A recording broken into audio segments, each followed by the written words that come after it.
down the rabbit hole of rock and roll's past, present, and future.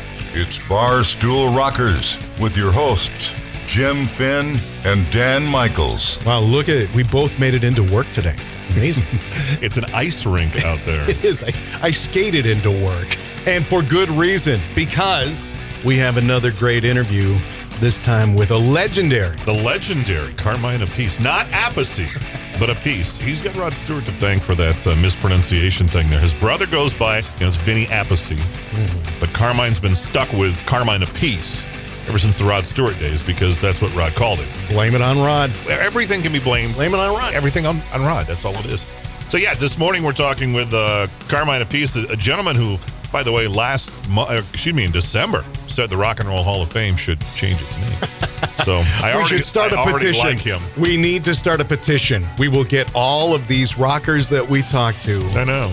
And just have them sign a petition, and our dream will come true. They will rename it the Music Hall of Fame. Absolutely. Or they'll have wings. Or have wings. And there you go. That's all we need. Let's get it started here. Hey, Jim. Dan, what's up? Hey, Carmine. Good to talk to you. How you doing? I'm good. Boy, I was in this town once to do a symposium for Ludwig, and I got pneumonia. Oh, no. Oh, man. How about that? That's that. I never saw it. Sucks for us. I never saw the college. That's not a good thing. You are one of the very first educators when it comes to musicians. You were doing symposiums and work like that with outreach work from a professional musician's perspective. You're the first guy that was doing that. I was the first rock guy. The guys before me, the jazz guys, were doing it before me, but I was the very first rock musician to do a clinic.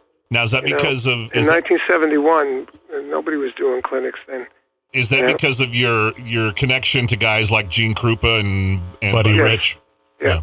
Cool. They used to do clinics back in the day, and I followed their tradition, but Ludwig was trying to get me to do it all through my Vanilla Fudge thing, but I was too much of a pop star. But then when I wrote my drum book, Realistic Rock, they said, if you go out and do clinics, we'll buy 1,000 books a year, and we'll supply them to the stores. And I started a chain reaction where the book now it's sold over 400,000 units, and it became a classic rock book by a drummer that was a rock drummer that was been around for ages, so it still does well.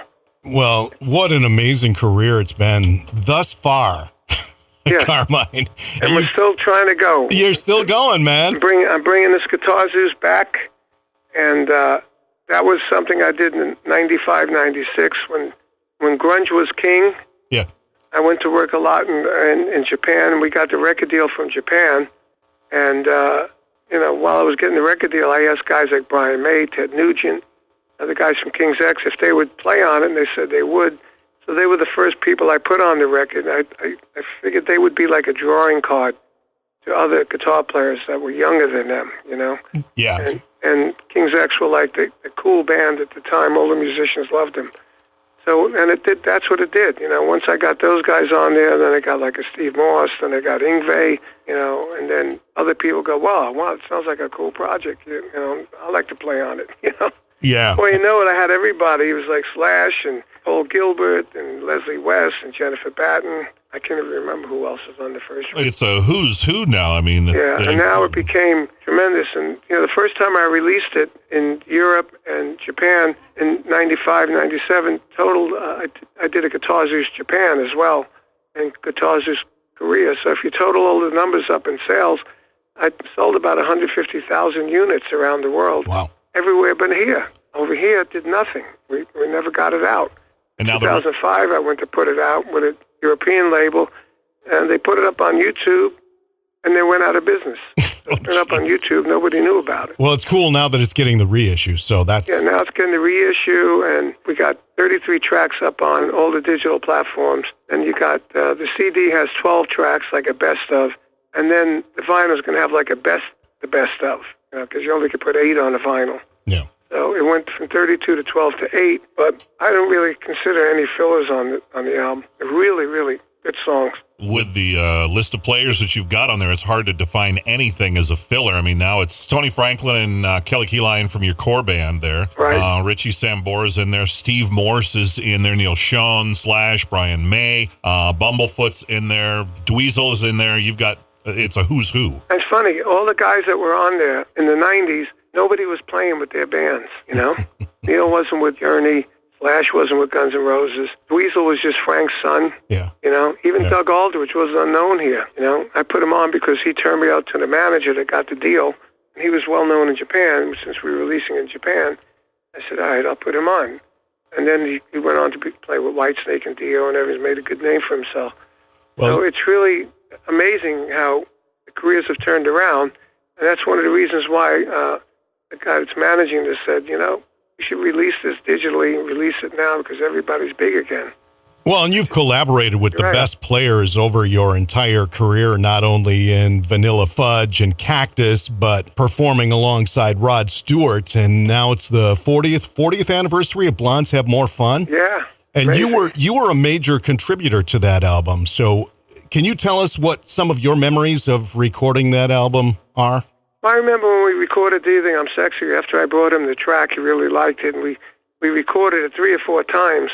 See, Rod wanted it to sound like Miss You by the Rolling Stones. Mm-hmm. So we had 3 guitars and bass and drums and a keyboard. It sounded massive. But then Tom Dowd came in and put the orchestra and put Tom Scott and David Foster and chicks singing really high the line, the violins playing the line. And then we had another 24 track. Now it's 48 tracks, so the original track shrunk. So it didn't sound the way we thought it would sound in the end. But hey, we couldn't argue with it. It went to number 1 in like most free countries in the world. You know? I'm surprised you weren't able to just retire after that, just from the royalties off that song. Well, I could, but I had an ex-wife, so. That's where it goes. And I lived in L.A., so forget about that. There you go. But I would never retire. I mean, I could retire now, but I love playing, you know. Yeah. I mean, even if I don't do like 200 shows a year, but, you know, if I do 40 to 60 shows a year, I'm plenty happy, you know, playing in front of people. And I'm moving my career up to motivational speaking next. To me, it's like the next step as far as doing drum clinics, because drum clinics are instructional and it's like a lecture, and you answer questions and you teach. So well, and you're slowly that's the same thing as a motivational speaking engagement is, you know. You're slowly turning into one of the elder statesmen of rock and roll music, you know. And I know, you know, for drummers, it's a lot harder on drummers, just the physical exertion during a show. And I know there was a 99 quote, a Modern Drummer, I think it was, that said you set the foundation for heavy drumming before Bonham, Ian Paice, before anyone else. That was Modern Drummer, right. Yeah. And I guess the question is, are Italians just hard hitters when it comes to drummers? Because it's you, it's Vinny, it's Liberty DeVito, it's all you guys. Well, it's funny enough, those 3 guys came from me. Liberty saw me play with Vanilla Fudge, and he said to me, I changed his life when he saw me play, because I was really hitting hard. And nobody hit hard then. My brother grew up on me, you know. Me and Bonzo were my favorite guy, and Buddy Rich. Yeah. You know, I created a style of drumming I didn't know I was creating because there were no PA systems back in the day. And you had to hit hard. And I just kept hitting hard all my life. Yeah, like you mentioned, you've been an influence on many drummers, including Bonham. Who were some of your influences? Mine were Gene Krupa, Buddy Rich, Max Roach, and Joe Morello. Those are the 4 that really influenced me heavily. They were the guys. And I got my showmanship thing from Gene Krupa, and sort of the viciousness of my playing from Buddy, and the weird time signatures I like to do, which are all over the Guitar Zeus record, from Joe Morello, and the kind of fills I do, I came from Max Roach. You know, a lot of these double bass drum fills, you know. Now, you played with Vinnie Vincent before his days in Kiss with Carmine and the Rockers. And in a recent interview that just came out that's gotten a lot of attention, you said something seemed off with him when he was playing the cruise, and now he's canceled everything. Yeah, it did seem off. I mean, did you see that video? Yeah, I did this morning. He just looked really timid to me, it and looked really... like he was like frightened, almost. And I asked him, I said, dude, you look like you were frightened, man. You know, I mean, and you not playing the lead. I mean, I know Vinny, he's always been like a show-off kind of guy. Even Paul Stanley said when he auditioned, he went down on his knees and played, you know, in the audition. And, you know, that's been Vinny. He's always been like a great guitar player that liked to show what he's got. So for him to get up there and do that, seemed to me that something was off. And even the guy that played in the Rockers with me, the bass player, Cyril, he knows Vinny all his life. He said to me when he saw that too, he said, something's not right. And Vinny is a show-off kind of guy. And rightly so. He's a great player, you know. But he didn't do anything. He said, I didn't know these guys. I never rehearsed with them. And And I said, so what? I mean, when I go jam with people and do stuff like that, I mean, I still do my thing. Yeah. You know, I mean, so it kind of hit me weird. When I asked him, he said, no, I've been playing in my house every day. I can still shred and kick ass. I said, okay, great. That's really unfortunate. So why are we canceling the show? Yeah. Yeah. You know? Really unfortunate, but we do have the Guitar Zeus reissue. We've got the 40th anniversary of Blondes Have More Fun. And am I right in saying that Vanilla Fudge have some live shows coming up? Yes, we do. There's a cruise going next week, which I wasn't going to do because I was going to do the Vinnie Vincent shows. I have a fill-in guy that goes, on cruises. Yeah. And now that's blown out, and everything's set up for the fill-in guy, so I'm just going to let the fill-in guy do it. Oh, okay. And then in March we have a bunch of shows, and we're working on other shows. There's a lot of these Woodstock shows coming up this year. I've been getting calls to do Woodstock Experience and 50th anniversary of Woodstock and all that stuff. But I got shows with my brother coming up, and it's good. And we're working on speaking gigs now too. So all right. I'm planning for a busy year, and hopefully there'll be some more Rascals gigs. I played 14 gigs last year with Gene and Felix's Rascals. Oh, cool. That's cool. And that was really fun. nice. That was fun too. We look forward to it all, Carmine. We really appreciate you taking some time to chat with us, okay? And best wishes in the future. Thank you. Okay, bro. All right. See you soon. See you. Bye-bye. Bye-bye. So, yeah, Vinnie Vincent definitely taking a strange turn here as of late and canceling everything with his comeback shows. Let me ask you something. Did you think those dates were actually going to happen? I was curious, especially they started off acoustic. No, we're going to cancel. We're going to change them to electric. And it started getting like, what the heck is going on there? But everything to do with Kiss is always just a little strange. Left of center. Yes. Of course, last week, the big stories out there that we didn't really talk about because it happened so fast and the coverage was just so massive. I figured, well, there's no way people didn't hear about it. But yeah, Gene making a statement saying, no, Ace will not be rejoining the band. He may get up and play some, but he will not be rejoining the band. And then, it talks about the reasoning. And then Ace comes out and says, that's it. Unless they fire Tommy and put me back on my throne. And then all of a sudden we heard about death threats. I know there's it got apparently crazy. They were trying to have him killed in the 70s. So I don't know what's going on. The thing is that Ace has completely turned his life around. Supposedly, yes. Yeah. That's what he says. So I still don't understand. I don't want to ruffle any feathers because Gene is all-seeing and all-knowing. But really, why can't they do the very same thing that Foreigner did, which is take out the original members? I don't think Peter can do it. I don't think Peter can physically do it. Okay. But why couldn't Ace be a part of it? He could. Physically he could. Yeah. It's just personalities. With chemistry comes combustion. My old theory there. So there you go. Anyway, thanks to everybody for tuning in today. Carmine Appice, great guy. Check out that album, the best place to do it.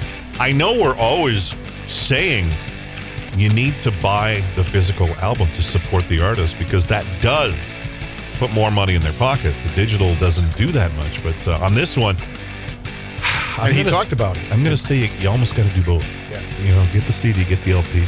But make sure you check out the stream because there are 33 songs out there, and it is a who's who. Bruce Kulick, Warren DeMartini, Paul Gilbert, Dweezil, Pat Travers, Uncle Ted, Zach Wilde, Edgar Winter. It's just, the list goes on. Vivian Campbell's on there. Yep. Brian May. Yeah. It's huge. It's huge.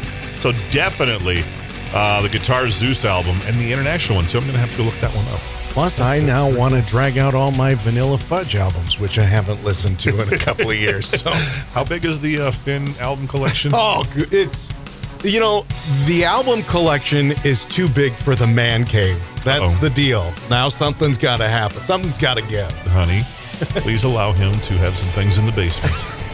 Or does she have crafts down there? She's got stuff down there. Everybody has stuff down there. The next thing will be, can we tear down Will's wall so that, because one kid went off to college, so Will could move downstairs. We could tear down his bedroom wall, and the man cave could just be that much bigger. But you'll never go. She'll never go to it. So, well, there you go. Thanks to everybody for tuning in today. Thanks, of course, to Joe for our intro, and thanks to Anastasia for our music. Thank you. And thank y'all for listening. You've been great. Really, I want to thank each and every one of you for coming by. Thank you. Well, thank you. Thank you. Come again.